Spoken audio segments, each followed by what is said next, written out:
In the dim alleys of old Havana, the scent of salt and rum mingled with the cries of sailors and beggars alike.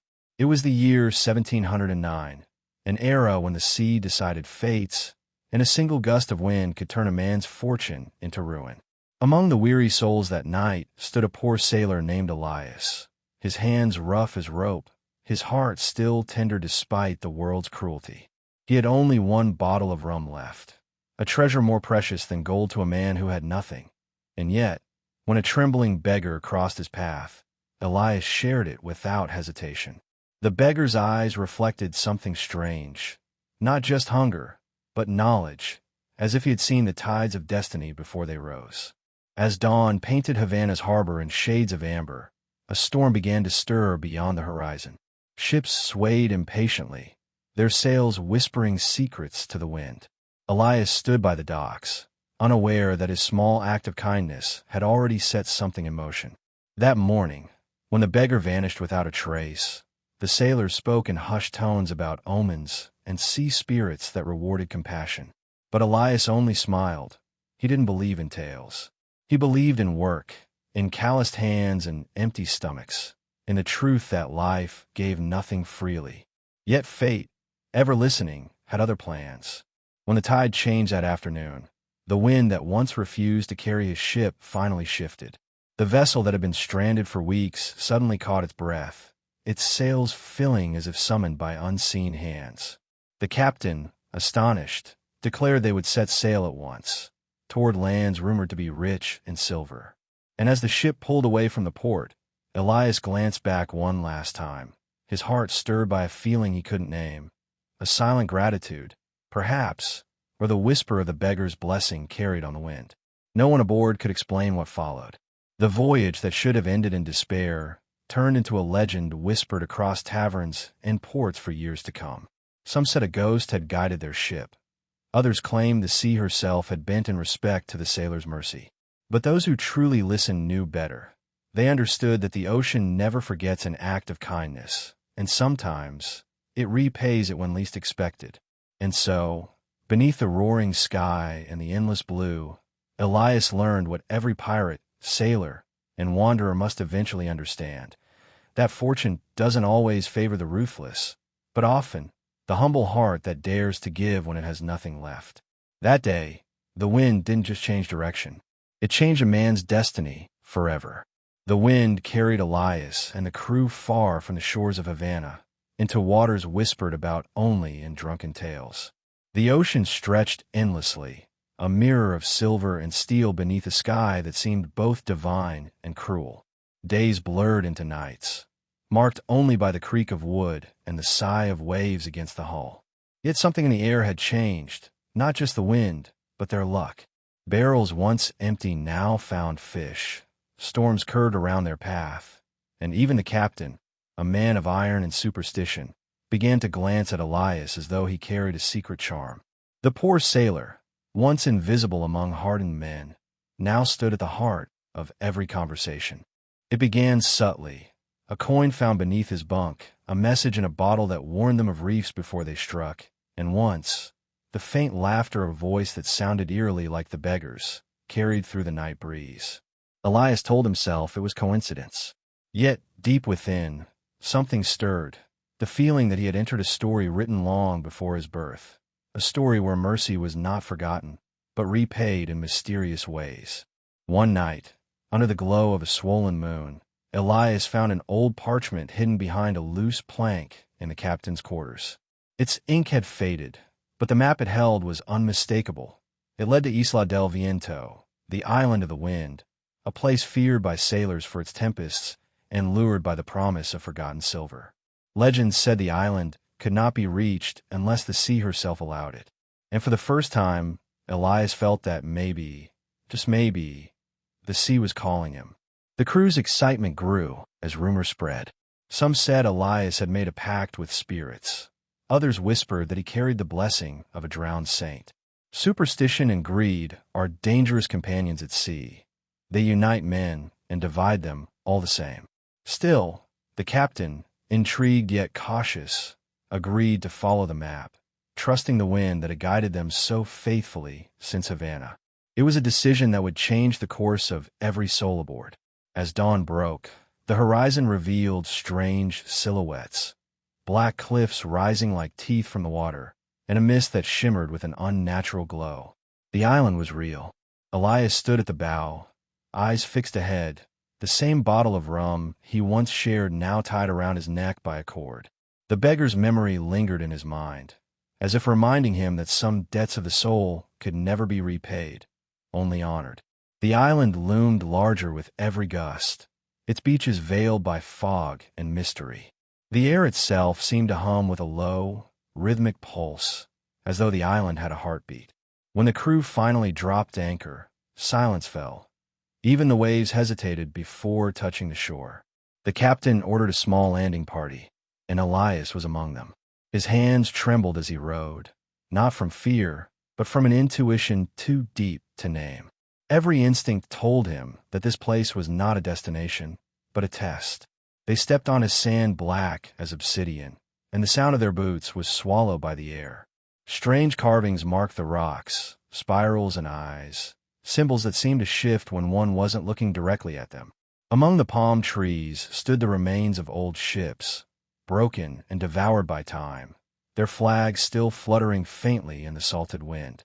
It was as if every man who'd sought the island had been invited here, and then erased. As they explored inland, Elias noticed the world around him changing. The deeper they walked, the quieter it became, until even the ocean's echo faded. Then came the whisper, faint at first, then unmistakable.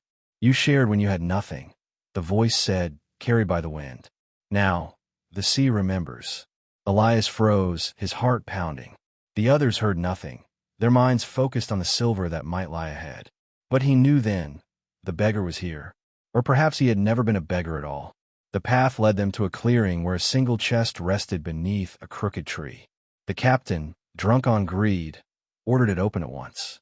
But when they pried it apart, the inside held no silver, no gold. Only a mirror, its surface dark and rippling like water. One by one, the men saw themselves reflected not as they were, but as they had become, liars, thieves, betrayers. Some screamed, others fell to their knees, begging forgiveness from gods they had long abandoned. Only Elias saw something different. Himself, holding the bottle of rum, and behind him, the beggar smiling gently. Panic tore through the crew. They fled to the boats, convinced the island was cursed. But Elias remained, drawn to the mirror's silent truth. He reached out, and the surface rippled under his fingers like a living tide. For a heartbeat, he saw storms, shipwrecks, and faces of men lost to the deep, then calm. The voice spoke once more, clear and kind. "The wind changes for those who give." And just like that, the sea beyond the cliffs began to roar again, as if awakening from a long sleep. The island had made its judgment. Elias, the poorest of sailors, had been chosen by the ocean itself. The moment Elias stepped away from the mirror, the air trembled, the fog tore apart like fabric, and a violent wind swept through the clearing. It howled with the sound of countless voices, crying, laughing, whispering, a symphony of all who had ever dared challenge the sea. The crew, terrified, rowed back to the ship as if chased by death itself. Yet as Elias followed, the wind seemed to bend around him, not in wrath, but in recognition. When he reached the shore, the waves rose higher than masts, but never touched him. They split, parting like a curtain of glass, revealing the path back to the boats. When he returned to the vessel, the men looked at him with eyes full of awe and suspicion. The captain, shaken but defiant, demanded to know what he had done, what curse he had unleashed. Elias said only that the island had shown them who they truly were, and for some men, that was the cruelest treasure of all. The captain tried to laugh it off, but his voice trembled, his pride cracking like the hull of a ship in a storm.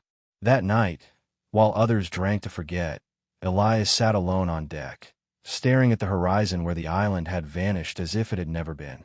The sea was calm again, unnaturally so. The stars burned brighter, and the air carried a sweetness unknown to sailors, a scent of redemption. When Elias closed his eyes, he saw flashes, silver coins raining over the ocean, the beggar's reflection smiling from beneath the waves, and a compass turning on its own, pointing somewhere beyond human maps. He began to feel that the journey wasn't over. The true treasure, whatever it was, still waited. But to reach it, he would have to go beyond the edge of every known chart. As days passed, the ships sailed smoother than ever. They caught wind where others found dead air, escaped storms that swallowed fleets whole, and even when the food ran low, fish leapt willingly into their nets. The crew began to whisper that Elias was protected, that he had become something more than mortal. Yet the captain's envy grew. Power, at sea, is fragile, and when one man seems chosen, another feels forgotten. By the seventh sunrise, jealousy had festered into hate. Late that night, as the moon drowned in clouds, the captain crept to Elias's quarters. He demanded the map, the mirror, the secret to his fortune.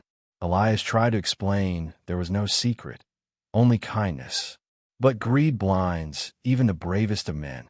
The captain struck him, bound his hands, and ordered him cast overboard.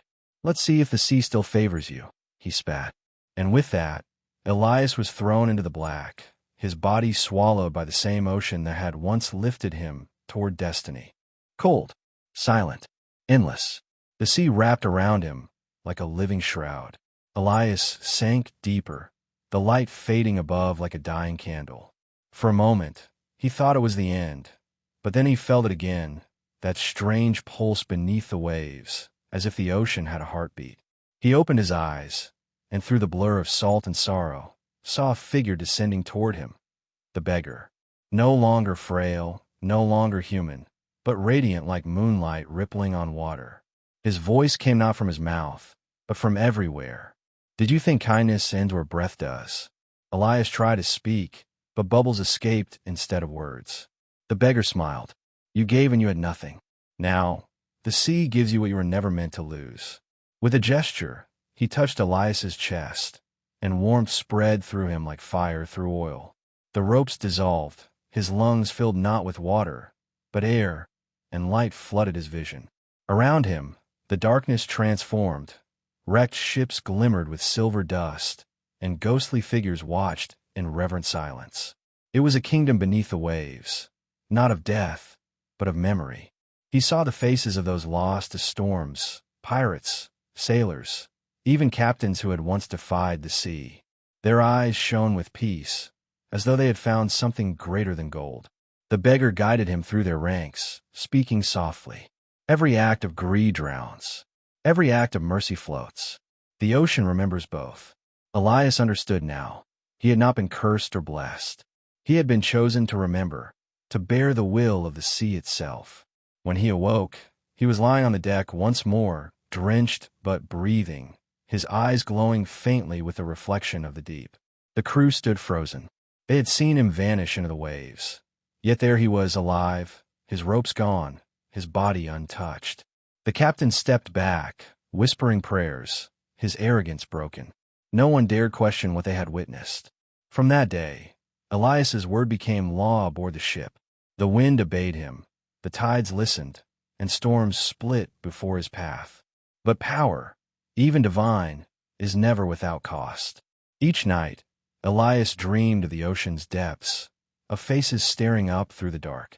They called to him, not in sorrow, but in reminder that the sea's favor is not a gift, but a burden. And soon, he would have to repay it in full. Days turned into weeks, and the ship, once a simple merchant vessel, now sailed as if guided by invisible hands. The men followed Elias not out of duty, but devotion. He spoke little, yet his silence commanded more than any captain's shout. The sea obeyed him in ways that defied belief. Winds bent to his will, storms parted, and dolphins swam beside the hull as though escorting a king of tides. Still, within him grew a quiet unease. For every gift the ocean gave, a whisper echoed in return, a reminder that every debt must one day be paid. One night, under a full moon bleeding pale silver over the water, Elias stood alone on deck. The ocean stretched before him, calm yet restless, and from the depths came faint voices like 1,000 sighs. "The sea remembers," they murmured.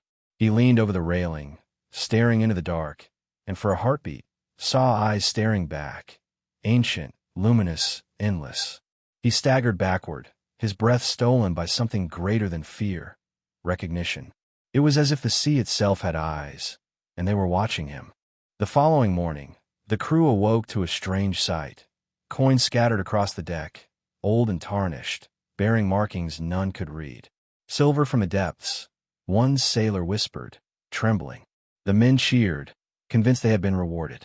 But Elias knew better. The silver wasn't treasure, it was a message.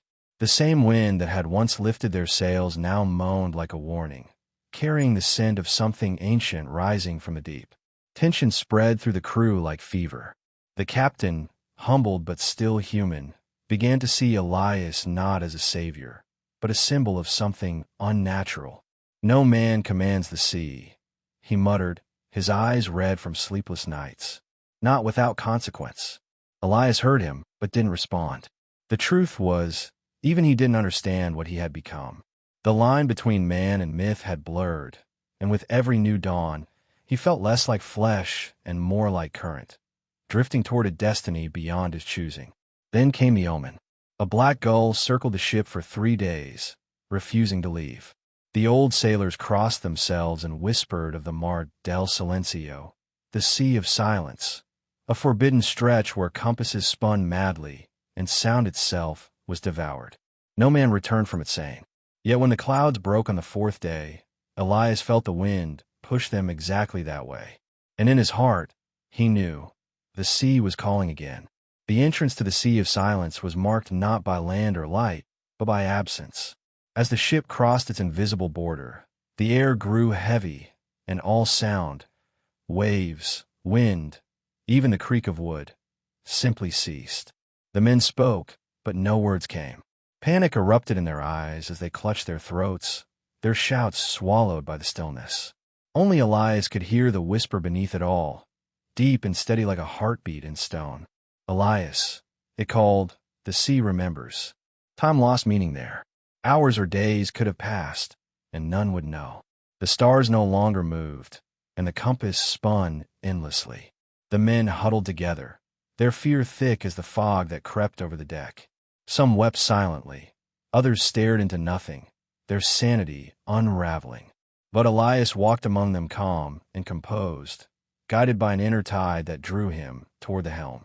His hands, though trembling, rested on the wheel, and instantly the ship began to move. From the depths below came a glow, faint at first, then growing until the water beneath them shone like molten silver. Shapes shifted within it, ghostly ships sailing upside down, faces watching from beneath the surface, echoes of long-forgotten voyages.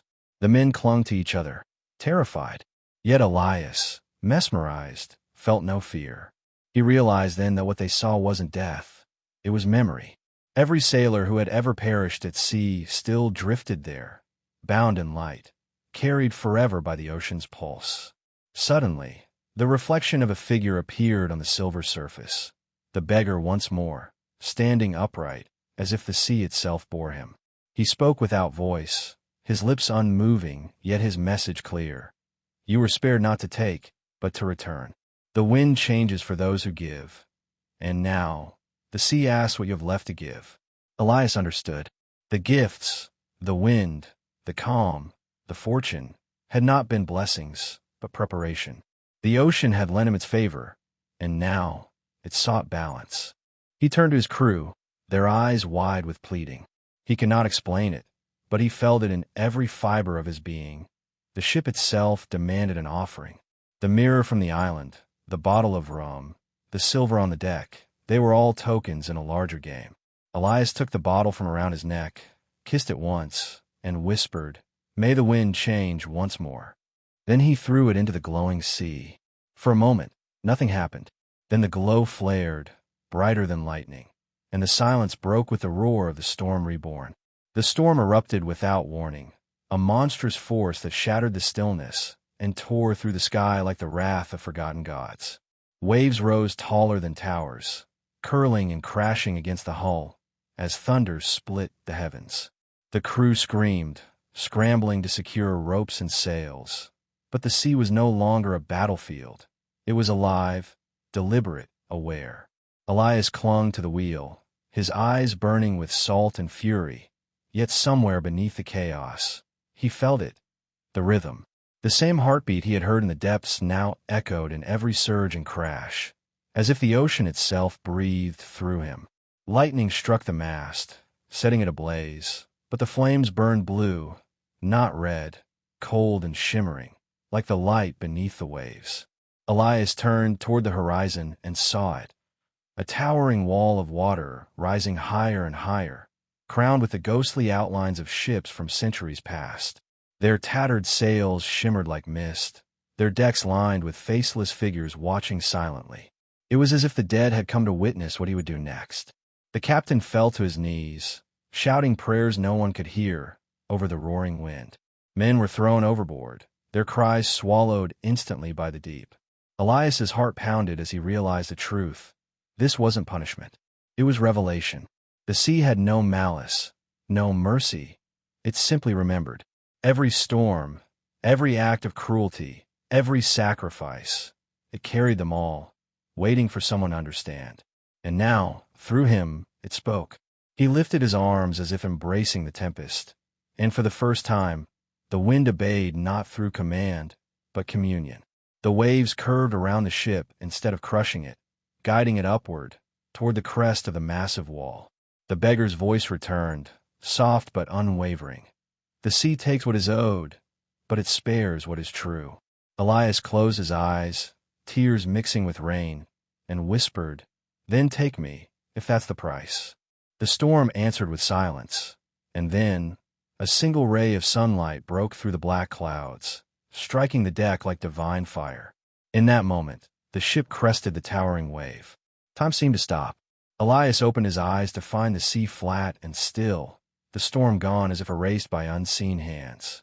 Around them, no bodies, no wreckage, no sound. Only the endless calm of a dawn, too perfect to be real. The men looked around in disbelief, their faces pale and hollow. They had crossed through death itself and emerged untouched. But Elias knew something had changed. The sea was not done with him yet. For days, the ocean remained unnaturally calm. No wind stirred the sails. No bird circled the mast. No current dared to pull them astray. The crew whispered that they had died and not noticed, that perhaps this glassy sea was purgatory. Elias did not deny it. The sunlight felt heavy, too golden to belong to the mortal world, and at night, the stars glowed brighter than any he had seen before, forming constellations unknown to any sailor's chart. It was beautiful but wrong. On the fourth night, as the crew slept in uneasy silence, Elias heard footsteps above deck. When he emerged, he found the beggar standing at the bow once more, dressed not in rags, but in robes that shimmered like moonlit water. His face was calm, his eyes endless. "You've seen what few men ever do," the figure said. "You've crossed the living tide, but you've not yet chosen where you belong." Elias stepped forward, his voice trembling. "I belong with them, with those who live, those who sail." The beggar tilted his head. "Do you? You've become part of the current. The sea flows through your veins now. You are neither lost nor found. But the choice remains. Anchor yourself to the mortal shore, or surrender to the deep that remembers all." The words struck like lightning in silence. Elias looked back at the ship, at the weary men asleep under the stars. He could still feel the pulse of the ocean beneath his feet, calling him home. He dropped to his knees, torn between worlds. "If I go," he said, "what becomes of them?" The beggar smiled faintly. "They will wait to find the wind returned. They will tell tales of the sailor who tamed the storm, and they will live by your mercy. You will be remembered, Elias, not as a man who took, but as one who gave." Tears filled his eyes as he realized the truth. This had always been his fate. The rum he shared, the mercy he showed, it had all been the first ripple of a wave that led here. Slowly, Elias stood. He removed the silver coin that had appeared in his pocket the morning after the island and placed it on the railing. "Then let this be my offering," he whispered. "May the sea remember." The beggar nodded once, and with that, Elias stepped forward into the stillness. The water embraced him, glowing where his body sank, and then faded. The moment he disappeared beneath the surface, the wind returned. The ship's sails filled once more, and the men awoke to find the world alive again. Yet Elias was gone, his name already dissolving into legend. At dawn, the sea shimmered like polished glass. The crew stirred one by one, dazed but breathing, their lungs filled with the crisp air of a world reborn. They called for Elias, searching every corner of the ship, but only the echo of waves answered. The captain stood at the bow, his face pale beneath the morning light. In the place where Elias once stood, a single silver coin rested upon the railing, cold, gleaming, untouched by the salt. None dared to take it. Some bowed their heads in reverence. Others whispered prayers to the sea. For the first time in memory, the ocean was still, not in death, but in peace. The winds returned with the gentleness of forgiveness. Sails swelled softly, guiding the ship forward without command. The compass, which had spun endlessly for days, now pointed firmly north, toward Havana. The captain, humble beyond words, gave no orders. He merely watched the horizon, knowing deep in his bones that they were not steering home by chance, but by grace. Each man aboard felt it, that invisible hand guiding them through the waves, a presence not lost, but transformed. As the days passed, the men began to speak of Elias not as one of their own, but as something greater. The sea's chosen, they called him. The tale spread faster than the tides themselves, carried by merchants, smugglers, and pirates alike. Some claimed he had been taken by the ocean to rule beneath its depths. Others swore he had become the very wind that filled their sails. But those who had been there, the ones who had seen the silver glow and felt the calm that followed, spoke only in whispers. They knew it was not a tale of power, but of sacrifice. When they finally reached Havana, the city greeted them like ghosts returned from the grave. The ship that had vanished into the sea of silence was believed long lost. Its crew mourned for months. Yet here they were, alive and changed. The harbor bells rang, crowds gathered, and as the men disembarked, they carried no treasure, only that silver coin, placed at the altar of the sailors' chapel. It became known as La Moneda del Viento, the coin of the wind. Sailors touched it before every voyage, praying not for fortune, but for mercy. And though years passed, every time a storm struck Havana's shores, old sailors swore they heard a voice in the wind, steady and calm, guiding ships through chaos. Some nights, when the moon was high, they said you could see a figure walking the waves, a man with eyes like the sea, carrying a bottle that shimmered like starlight. The legend of Elias had begun, but for the ocean, it was not legend at all. It was remembrance. Generations later, his name still drifted through taverns, spoken between cups of rum and whispered prayers. The sailor who shared his last drink with a beggar, they'd say, and found eternity in the tide. The story grew and shifted with time. Some called him a pirate who found redemption, others a saint of the sea. But every telling carried the same heart. One act of kindness that changed the course of fate itself. In a world ruled by greed and iron, his legend became a light, flickering through centuries of darkness. Yet beyond the stories, the sea kept its own truth. In the quiet depths where light barely reached, a figure could sometimes be seen walking along the sand, his footsteps leaving trails of silver that glowed faintly before fading into the current. Fish swam near him without fear, and shipwrecks around him lay still, as if in reverence. He never aged, never spoke, but his eyes held the calm of one who had seen the beginning and the end, and chosen peace between them. Above the waves, sailors learned to give. When storms rose, they tossed bread or coins into the sea, not as superstition, but as gratitude. They called it Elias's offering, believing that every act of mercy rippled across the tides and found its way back, one way or another. And on rare nights, when lightning flashed without thunder, the old captain said it was him, reminding the living that the sea remembers both cruelty and compassion, and always returns what it has given. In Havana, the coin on the chapel altar still gleamed, untouched by time. Those who dared to gaze at it claimed they saw not their reflection, but waves moving within its silver surface. Some swore that if you listened closely, you could hear the whisper of the wind saying, "The sea takes what is owed, and spares what is true." No one questioned it. They only bowed their heads and left a small piece of their own fortune beside it, letting kindness be their compass. And so the story endured, not as a myth of treasure or vengeance, but as a reminder of the only wealth that the sea cannot drown: mercy. For in the end, the poorest sailor became the richest of all, not in silver, not in fame, but in the eternal tide that carries every soul who dares to give, even when they have nothing left. The sea had remembered Elias, and, through him, learned to forgive.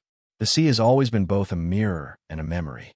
It remembers every storm, every cry for mercy, every act of kindness that dares to defy the cruelty of the world.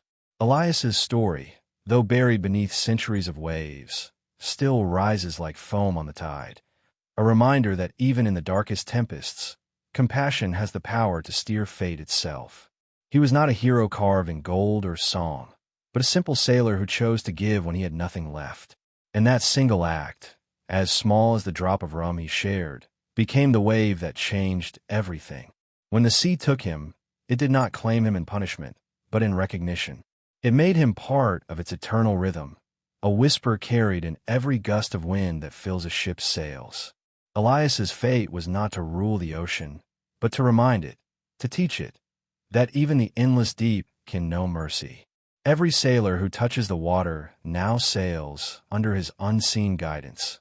Every storm that spares a ship carries his breath within it. His story endures because it speaks to something far older than man's hunger for silver. It speaks to the soul's longing for meaning, for redemption, for remembrance. And perhaps that is the true treasure hidden in his legend. Not the promise of fortune, but the proof that goodness never drowns. In a world where men fight for coins that rust and crowns that crumble, Elias's name endures because it belongs not to power, but to grace. The ocean, vast and merciless, bowed only once, to a sailor who gave freely.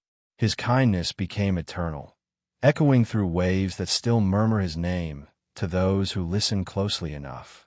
So, when you next stand by the water and the wind brushes your face, remember that somewhere beneath those endless tides, kindness is still alive, guiding, watching, forgiving. It doesn't matter how small your gesture may seem, how insignificant your moment of compassion feels. The world remembers. The sea remembers. And maybe, in its mysterious way, it will one day return that kindness to you. If Elias's story moved you, let it sail further. Share it beyond this shore. Subscribe to the channel. Leave your thoughts in the comments, and let your voice be another ripple in this vast ocean of stories. Your presence here keeps these tales alive, and with every like, every word, every moment you stay, you help kindness travel farther than the wind itself.